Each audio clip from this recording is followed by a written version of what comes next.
What's going on, guys? In this video we are going to talk about frequency histogram and relative frequency histogram. Here we have all the United States presidents prior to Barack Obama. If you look at this one, it goes until George W. Bush. Now here we have all the president name and the ages. We are going to use this information to draw the frequency histogram. Now let's go ahead and list the age list. Now if you look at this one, the lowest age is around 40, right? And the highest age is around 65, something like that. So we are going to range this one from 40 to 69. Now let's go ahead and create the table for that, age table. So first I'm going to put 40 to 44.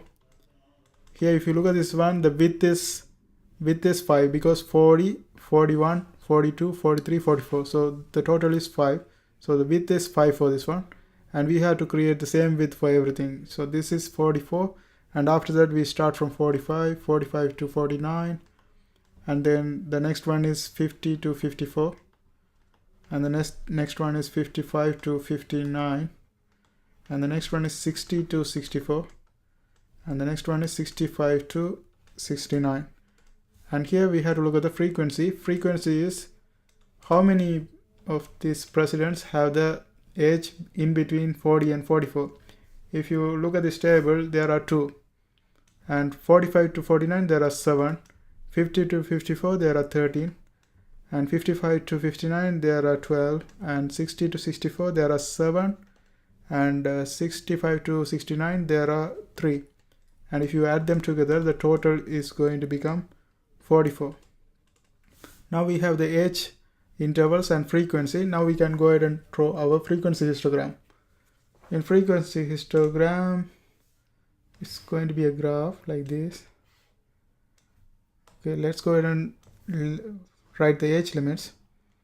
So let's write same as this one, 40 to 44 here, and the next one is 45 to 49, 45 to 49, and the next age limit is 50 to 54, and the next age limit is 55 to 59, and the next one is 60 to 64, and the next one is 65 to 69. So this is for the age intervals. Then here we had to put the frequency, and if you look at this one, here we have the lowest frequency is 2 and the highest frequency is 13. So we finish at 15, something like that. So let's divide them into 5. So here we put 5, then here we put 10, and here we put 15. So 15 is enough because the highest one is 13. So 15 is enough for this one.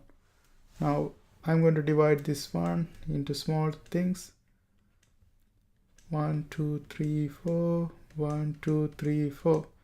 Okay, 40 to 44. The frequency is 2. So it's going to be here. Okay, we don't have to shade it. Let's get rid of this one. We can just put it like this, and let's mention this is 2. And the next one is 7. So it's going to be here. 7. And the next one is 13. 13 is going to be here. 13. And the next one is 12. 12 is one below this, so it's going to be here. 12. And the next one is 7. 7 is here. This is 7. And the next one is 3. 3 is going to be here.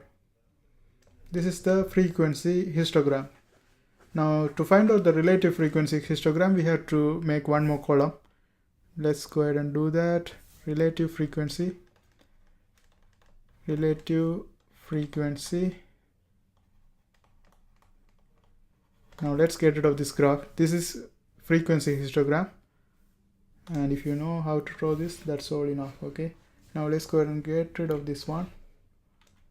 And now we are going to calculate relative frequency.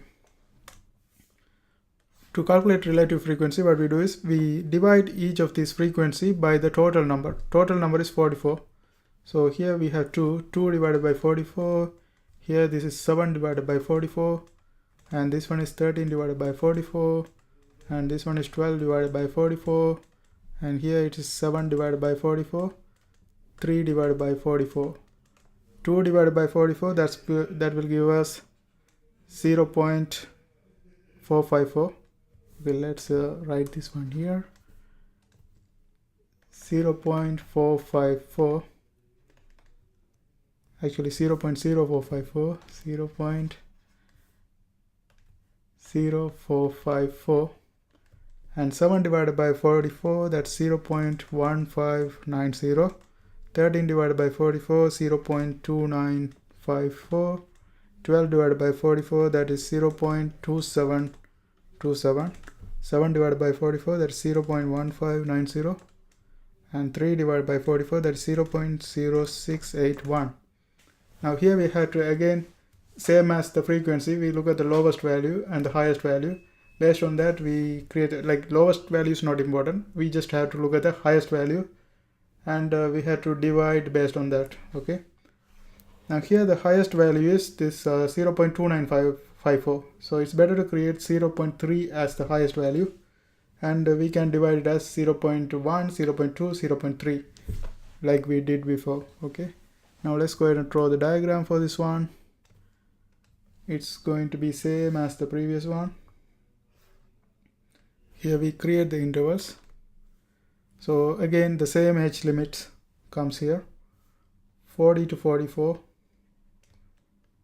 40 to 44, and the next one is 45 to 49,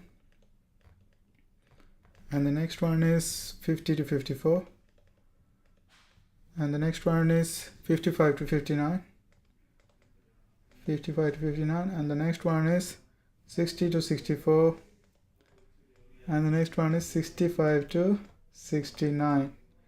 Now here we are going to have 0.1, 0.2, and then 0.3. Now here I'm not going to put the dot, like we can just assume the places. So first 0.0454, it should be like halfway, almost halfway below, a little bit below. Okay, it should be somewhere here. And the next one is 0.1590. 15 should be middle of this one, right?